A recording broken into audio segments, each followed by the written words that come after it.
Merry Christmas, everybody. Merry Christmas. This is it's a fun day. A lot of good games on. A lot of great competition. Victor Wembanyama going crazy. It just ape crazy. Damn, y'all. Like, this boy is here. He's here, and he's gonna be here for a while. This boy ain't going nowhere. Um, in this video, what I want to be talking about is the Detroit Pistons state address. What is the state of the union for the Detroit Pistons?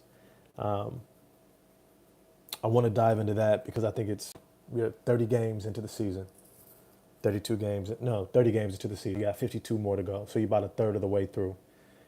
And there's a lot of things happening around the league, around the NBA. And so you got different teams jockeying for playoff positioning, different teams making a comeback, right? The Philadelphia 76ers are making a comeback.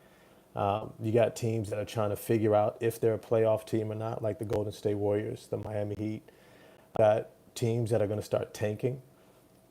They want to make sure they can get Ku Flag or Dylan Harper.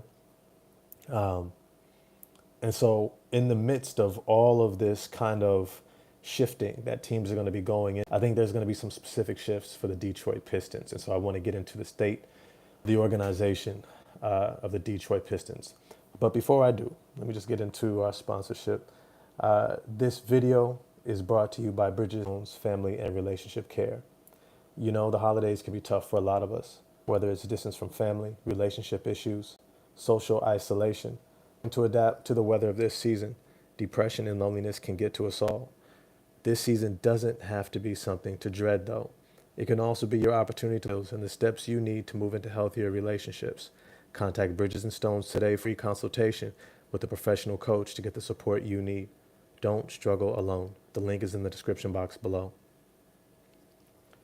Let me just start off by saying I think this is the obvious part of the state of the organization is that the Detroit Pistons are having a great year. They're having a phenomenal year. They are outperforming a lot of the actions. They are showing that they have the ability to play not just with any team, but beat teams that you would pretty much say you would have thought they would have going to get an L going into Phoenix with Kevin Durant and Bradley Beal. You would have thought the Detroit Pistons were going to get an L going into LA, right? Christmas Eve, Los Angeles Lakers, LeBron James, all the lights. You would have thought the Pistons were going to get an L, and they didn't. They came out with W's. They gutted out tough wins. And so I think that the Pistons are with house money. They're already playing above people's expectations. But now this is the future. This is the direction that they're heading. The first thing that is what do they have in Cade and Ivey and Cade Cunningham in this pairing? Look, know that this pairing of Cade and Ivey and Cade Cunningham, they are showing a lot of dynamic potential. It's why they drafted them so high. Cade Cunningham was drafted on. Cade and Ivey, I think he was the number 4th pick or number 5th pick. Right? So there's a lot of expectations. These two are going to be at the center of the rest of the season. Where this team is headed is going to be directly impacted by their performance from here on out. Cade Cunningham and Cade and Ivey, can they work? And not just can they work in terms of do they show promise and potential, but to what degree? And for a full season, you rely on these two stars to be the hubs of your offense. That is I think is the primary focus. As much as we want to see Asar Thompson, as much as we want to see Ron Holland to advance, as much as we want to see Jalen Duren figure it out, more than anything, we want to see Cade Cunningham and Cade and Ivey be great for the rest of the season. Cade Cunningham is looking like he's about to be an all-star, but can Cade and Ivey be that number 2? I 100% think that he can. But I think that something's going to have to evolve for this team is J.B. Bickerstaff is going to have to start tinkering with how he maximizes his potential, how he allows for Cade and Ivey to show his promise and become everything that he has the potential to be. I think that's something that JB already committed to at the beginning of the season, and we've seen the benefits of that. I want to see it a little bit more. I think we want to see Cade and Ivey start putting up 20-point games together. We want to start seeing them do this back and forth where they're each pushing, right? Similar to like a Kyrie and Luka, where you'll see one take the lead and the other one kind of not so much falls to the backdrop, but they act as a support for the other. And then the other one will push and get it going, and the other one will be a support for the other. But the whole time, the defense is contending with two high-level stars. I think that's what we're looking for from this team. Can these stars buoy the ship for a full season? This is the difference between seeing yourself as a team that's ready potentially for the playoffs and a team that's right. This is going to really answer the question of the offseason, this offseason. Do they need to go get a second star, or is Cade and Ivey that guy? Is he the second star? Because Ron Holland looks great right now as a rookie. Asar Thompson shows a lot of promise in his sophomore season, right? Duran's figuring it out. Brandon Ingram's going to be a free agent. Michael Porter Jr. has only got a few more years on his contract. You got guys like Zach LaVine, who's looking for some somebody to want him, right? Jimmy Butler, hey, get me out of here somehow. I need to get a new contract, right? They need to know if what they have is what they're needing for the future. The next thing that I think is going to be a focus for this team is they're going to have to start figuring out how they want to use this cap space. And I think a lot of it is going to be directed by Cade and Ivey's continued ascension.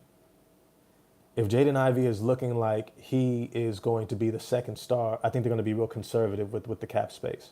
I think they may take on a veteran contract if another team wants to open up salary and look to get some assets, but they're going to want to stay flexible within their cap capacity to be able to re-sign Cade and Ivey. If he doesn't look like he could become that number two option, I think what we're going to see is actually they're going to be more aggressive with that cap. They're going to look to bring in a high-level scorer who's still maybe 25, 26 years old. If I'm honest with you, if Cade and Ivey, I'm not saying I don't think this is going to be the case, but if Cade and Ivey cannot fill in and show that he could be that second star, I think what we're going to see is they might pursue somebody like a Jonathan Kuminga in the offseason. Somebody who looks to be that second scorer, somebody who can be dynamic, who can kind of play off of Cade with that athleticism, kind of like the whole, fire and ice, thunder and lightning. One moves at a certain pace, the other one moves at a complete pace and keeps the defense on its heels. I think that's what we're going to be seeing from this team is, can Ivey be that? And if he can, they'll be conservative with the cap coming into this trade deadline and going into the next. If Cade and Ivey cannot, they're going to be more aggressive. I think that is the space where they should be in because, and this leads me to the third point, the Detroit Pistons are about 2 years away from being a playoff team. You have to understand the progression of a team is steady. It's not this big jump. People think it's a jump, but even if you overperform and you get into the playoffs maybe before you think that you should have learned from the Atlanta Hawks. If you jump too soon, how it can hamstring your team versus saying, let's take this step by step. Okay, we overperformed. Let's see how we do next year. Because Cade Cunningham is 23 years old. You're not really looking to push for that championship window until he's about 26. Then you have a solid 5-6 year window of pushing for that championship window. So you really have the next 2 years to figure it out. You're kind of hoping for play-in, but next year really is you want to make sure that he has that second co-star. And this year, you're finding out if that co-star is actually here on this team. Is it Cade and Ivey? And in a couple of seasons, you want to be looking at the playoffs. Now, what's really dope about what this organization has been able to do is they've acquired really, really good talent. Now, I think I've said it before. I think in this draft, they need to go after a big. I think they need to go after somebody who's going to be a more physical, have some interior presence. I like Kamen Malawach. I like Derek Queen, right? These are two guys that are interior presences. One more defensively, one more offensively. Both are good reads. One brings a scoring punch. Derek Queen, I think he's going to be something between a Bobby Portis and a Zach Randolph. An extremely skilled front court player, 6'9", 6'10", can rebound the hell out of the ball, has some really good passing skill. He has the ability to stretch out in threes. He's got a really silky smooth jump shot, really good off the bounce. He could finish. Kamen Malawach has shown he has some shooting ability, but he really is kind of a rim protector. He's almost kind of like a Jarrett type, but he's 7'2". He's 7'2". He's going to catch and finish around the rim at a high level. But the problem is I think Duke is holding him back. I think Duke, being more focused on Cooper Flag, has removed him from a lot of opportunity to be able to get the playing time that he needs to really develop. And so right now, I would say he has the ability to be a 7-foot Jarrett Allen. He also has the ability to become Hasheem Thabeet. I don't think he'll be Hasheem Thabeet, but that's his floor, which is not an NBA player. And that's something that's kind of, a big question mark. So as you're looking into, I think what this team is going to look to is either do we have our second Cade and Ivey? If so, how do we bring in support? Might be more of a common Malawach. But if it doesn't look like you have your second guy, I think they go out and get a high-level offensive player. Somebody like Derek Quinn. I think some of the other more high-level offensive guys are already going to be off the board by the time the Detroit Pistons are even picking. So I know some of you are excited about the draft pick, and you're like, hey, we need to make sure we get a good pick. Look, you're not going to get a good pick winning 32 to 35 games right outside the play-in. You're not going to be picking high. It's going to be a low lottery pick. You're looking at 10 and up, 10, 11, 12, 13, 14. That's what you're looking at for the draft. So I wouldn't necessarily bet on the draft as being something that's going to really add to this team. If anything, it's going to be a pick that you can utilize in the offseason to go get somebody else. It'll be a package of a couple players. And here's the thing that you may figure out, that if they don't move Tim Hardaway Jr., Simone Fontecchio, Malik Beasley, I don't think they're going to move Malik Beasley no matter what, unless the team comes in and blows them away. But I think that if they don't re-sign those guys to stay on the team, they'll do a sign and trade. They'll re-sign those guys, package them, and they'll flip them another asset, which would be really smart, which would be an opportunity where they can still go out and get somebody like a Michael Porter Jr. They can still go out and get Jonathan Kuminga. They can still figure out how to mix and match salaries to be able to bring a high-level performer who can be alongside Cade Cunningham. But what is interesting is with that type of flexibility plus a draft pick, they would have opportunity to create a package that can compete to get guys that we may or may not have thought accessible, right? We don't know where the Miami Heat are going to be at the end of the season. With Jimmy Butler leaving, this team is kind of mired in this mediocrity. Having young, talented big guys like Khalil Ware and Nikola Jokic, could Bam Adebayo become available? It's a real question. That's a real question.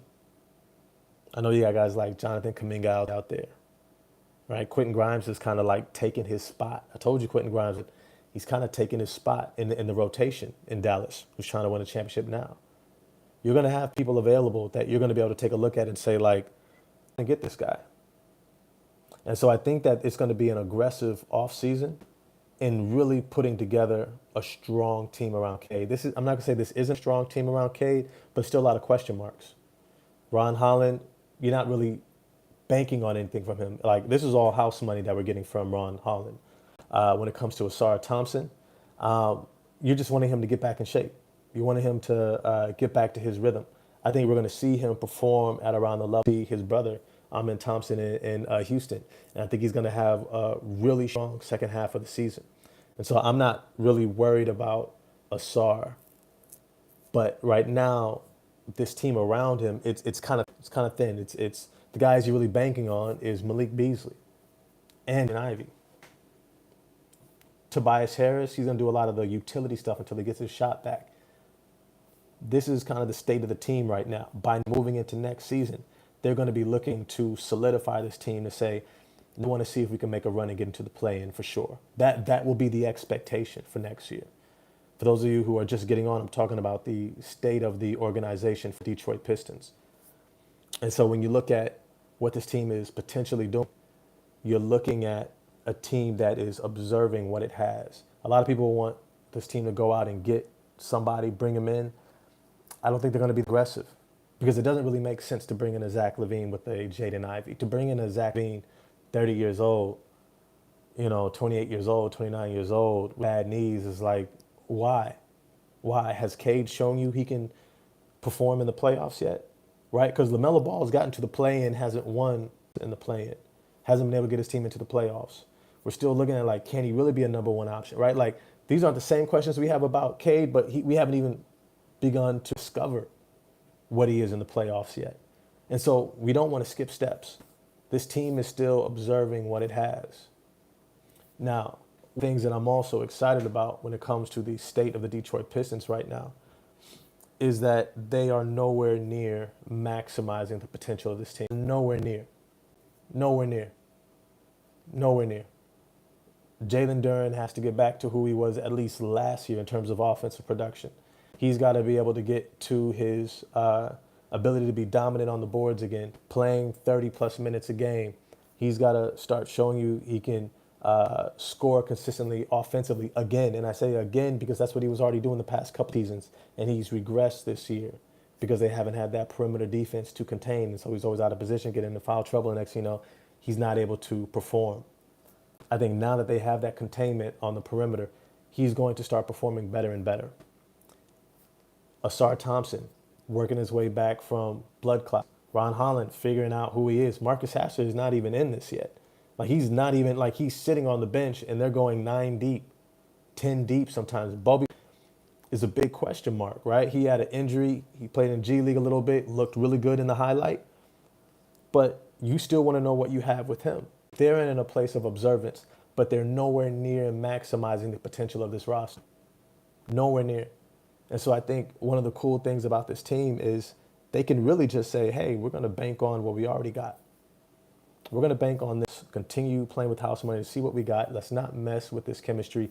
And let's see if we bring in somebody who can bring us another asset. Hey, does a team want to dump a salary so that they can make a move and bring in another player? Right? Do the Golden State Warriors finally want to go center and they need another team to help facilitate this trade? Right? Does the Miami Heat look to shift? You know, maybe move on from Jimmy Butler, and they need a third team needs to be able to absorb a contract. That's what they should be focused on. I think that is going to be the mindset right now because they've shown you enough potential with so much room to grow. So much room to grow. Cade and Ivey, people forget, and I want to do a video on this in a little bit, and I'll probably drop it tomorrow, that so many of the fans jumped off his bandwagon just because he had a few bad games. Like, people lightweight really forget this is an 82-game season. It's long as hell. And you're barely 30 games in. And y'all were off on him, talking about trade him to go get Zach LaVine just because he had a few bad games, only to find out that, well, he had knee pain. And he probably tried to play through it until he couldn't. And then they sat him down and said, look, that's it. Rest. Get yourself right, and then come back. And then when he comes back, it's good again. He has these dominant stretches in the last couple of games where Cade comes out and Ivy just takes over. And Ivy rips off 7 row, 10 points, 12 points in a quarter, right? Like, he starts showing this explosive ability, and all of a sudden it's like, oh, shoot, yeah, you guys forgot about him that quick, which is, you know, I guess if you're the casual stand, right? If you're the casual stand, follow this team, you should know who Cade and Ivey is by now. You should know who he is. You should already be banking on him in your commentary and in your critiques, which is why I get on some of these other cats' top whenever I comment, like, yo, how do you flip on him so fast? So fast. So all that's to say, I think this team has mad room for growth going into the next 2/3 of this. I think you're going to see this team play it conservative. I think, what's his name? Landry, I forgot something. What was his name? The GM, just blanked. But I think that he's going to play it conservative. I think he completely should. And I think he's going to look to try to get an asset, maybe a second-round pick. Who knows, maybe a first-round pick to facilitate. But I don't think he's going to try to bring in a player who can really alter the chemistry of this team. Like, if he goes after a Michael Porter Jr., that might be the most, because Michael Porter Jr. can play a very similar role to what Tim Hardaway Jr. is playing. I think he can come in and be that way Jr. in the starting lineup, but at the power forward position, shift Tobias Harris to the bench, start Asar Thompson, and now you still have your shooting around Cade, that high level volume 3-point shooting that keeps the floor space and allows you to maintain what you're doing, right? And he offers some more size than Tobias Harris at 6'10", athletic, can rebound a little bit more, a vertical threat, add some more size next to Duren. Dope, cool. But other than that, I don't expect another player who we're going to have to shift this offense and the chemistry of this team around in order to be able to integrate them. So people talking about Brandon Ingram, some people talking about Zach LaVine. I'm like, these guys are best with the ball in their hand. These guys play the style that Cade plays, where they're constantly making and creating and shot creating. Like, you don't necessarily need somebody to come in and change things. They either maintain it by being a complementary piece, or it'll be somebody who doesn't even matter. Doesn't even matter. They might get bought out. They might get sat on the bench. Maybe that's already injured, out for the season. And the team's like, hey, can we just dump this salary so we can go out and do something else? Sure, we'll take them for a second-round pick. So I think it's going to be a conservative trade deadline. You're going to see this team double down on what it has, and they're going to look to maximize the potential of the roster for the rest of this season so they know where they're at. So by this offseason, they'll know whether they're going to get aggressive to bring in a co-star. They're going to look to bring in somebody who can be an additive to Cade. But as always, I want to know what you all think. Do you agree about my state of the Detroit Pistons through the first third of the season? Get at me in the comment section. If you enjoyed the video, like, subscribe, hit the bell for notifications. I'm going to get at y'all next time. Peace.